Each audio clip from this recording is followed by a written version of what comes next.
JoyToy Ultramarines Terminator Captains fans, I believe I have the video that you've been wanting to see for a little while.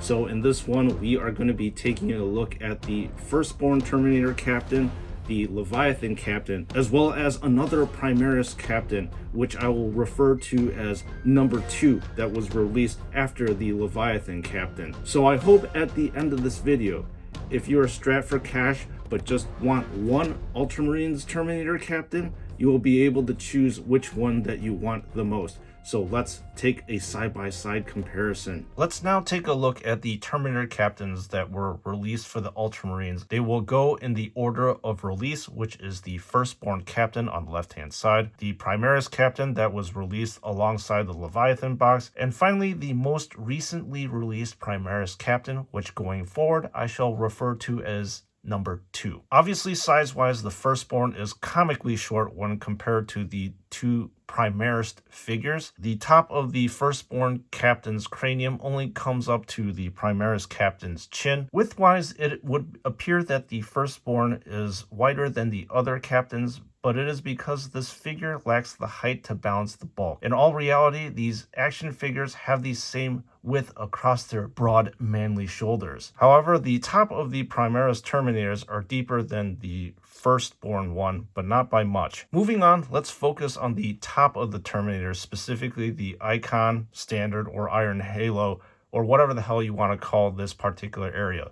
So the firstborn one has the most resplendent of all the decorations, almost mimicking a splayed out fan or a male peacock that is displaying. Whereas the other two Terminator icons have more muted ones, with number 2 having the most plain one. I really do like the Iron Halo icon that the Leviathan Captain possesses, with the two-tone colors and spikes of glory. Migrating down from that area, there are 2 lens arrays on the firstborn one. The Leviathan one has none of these lenses. Number 2 has the single red array. Now, with regard to the head area, the firstborn has the bottom of his face obscured by this respirator, so you cannot see the expression to the fullest, and perhaps that's a good thing, because the expression on the other 2 are quite interesting. Back to the firstborn one, in that he sports prominent brown caterpillars for eyebrows. The Leviathan Captain has likely the most amount of features on his face and is dominated by a range of peaks and valleys on his face. However, the pout on his pink pursed lips looks quite comical. Number 2 has a ton of expression, with his face being bunched up with an almost constipated look, but he wears a cool metal dome on the side of his face, as well as what I like to call a metal white beard. The right pauldron of the firstborn has the most unique flavors of the 3, with a heraldic shield type design.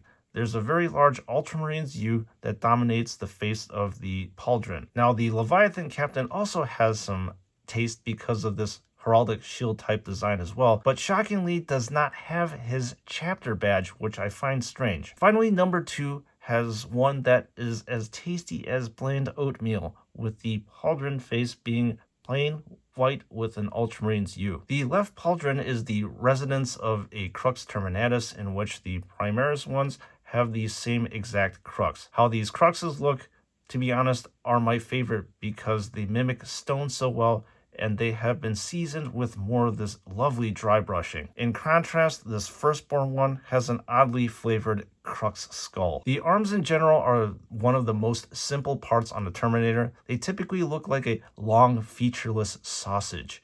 Anyways, all these Terminators have some sort of hose that is hooked up from the tricep area to the lower forearm, except this firstborn one is Mr. Fancy Pants, because there are 2 hoses, while the Primaris ones have a fairly large, big, and beefy one. Speaking of the Primaris Captains, they also have this special icon over here in the elbow region with a skull and golden halo. With regard to the heraldic shields, the firstborn one has a simple but elegant laurel for a heraldic shield, while the Leviathan Captain has 2 ornate ones, especially the left-hand one that has a ton of patterns on it. Rounding out the 3 is number 2 that has a bunch of icons with 2 purity seals that are tacked on the bottom. The chest area on these 2 Primaris ones are very much the same, with gold winged skulls, The Leviathan Captain has a kingly skull due to this half halo that is on top. In contrast to the bold wings, the firstborn one has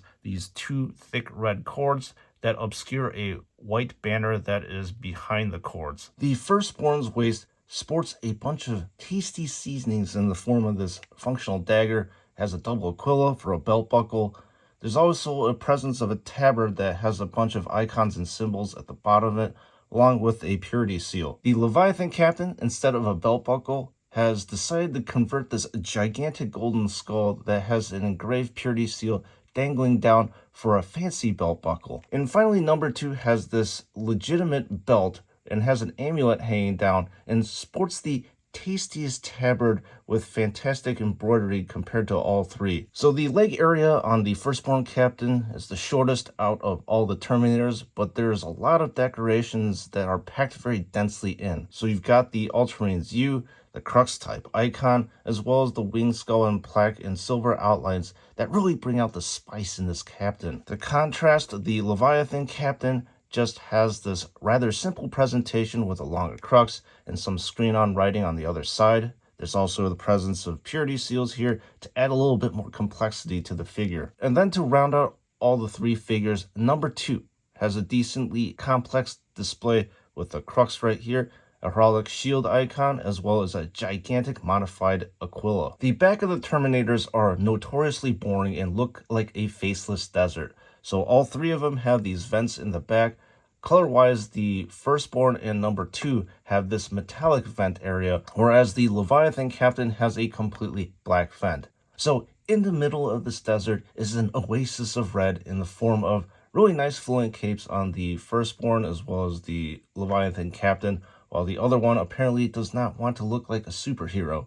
The cape on the Leviathan Captain boasts a lot of wear and tear in the form of, well, tears on the cape right here, as well as some holes strewn all over the place, while the firstborn one looks like it was freshly minted off the presses. The inner part of the firstborn Captain is more complex because it has embroidery on it, while the Leviathan Captain has nothing at all on the inside. This is the loadout of the firstborn Captain, the Leviathan Captain, and then number 2. I find it funny that the shortest Terminator sports the longest blade. Perhaps he is compensating for something? Anyway, in terms of the design, the firstborn sword is probably the most vanilla out of all 3 of them. The designs on the hilt are rather plain, and there's only skull at the center for decoration. There is a large exterminatus engraved into the blade, in which the lettering has been brought out by the shading. The Leviathan Captain has the middle-length blade, and one may argue the best and most saucy looking blade out of all the 3.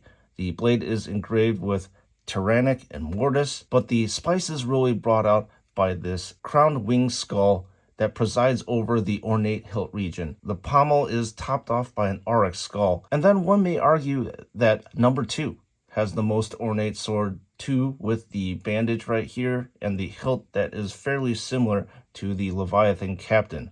I really love the Black Templar-esque pommel at the end of the blade. The firstborn Captain sports a standard storm bolter that is found on all firstborn Marines. I find this design to be the most sleek and elegant of all the bolters, but clearly this is just a personal preference of mine.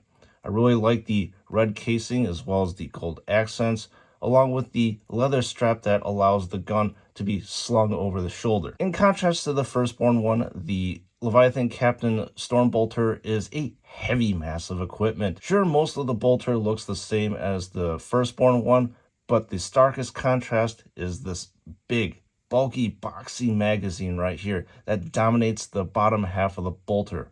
Personally, I think that this area is a little bit too much, but again, that is just personal preference. And rounding out the 3, number 2 has the Combi Plasma Gun, which is rather different compared to the other 2 guns. Again, as I look at this gun, I think that it's a bit too short and stubby and needs to be slightly elongated.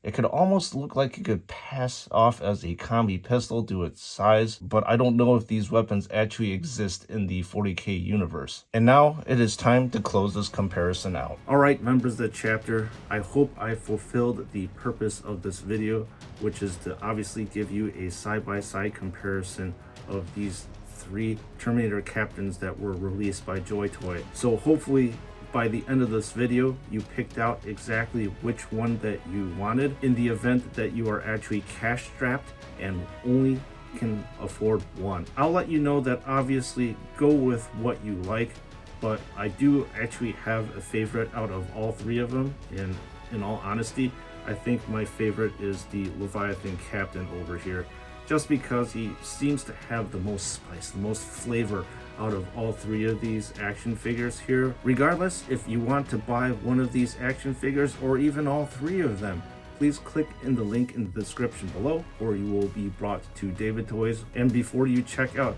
please do not forget to use the code SNS to receive 12% off on your purchase, so that later on down the line you can buy more action figures to fulfill your plastic crack addiction. And with that being said, members of the chapter, I once again thank you so much for your support by watching these videos, putting comments in the comments section, as well as giving that video a big, huge like. You guys are awesome, and I'll see you all in the next one.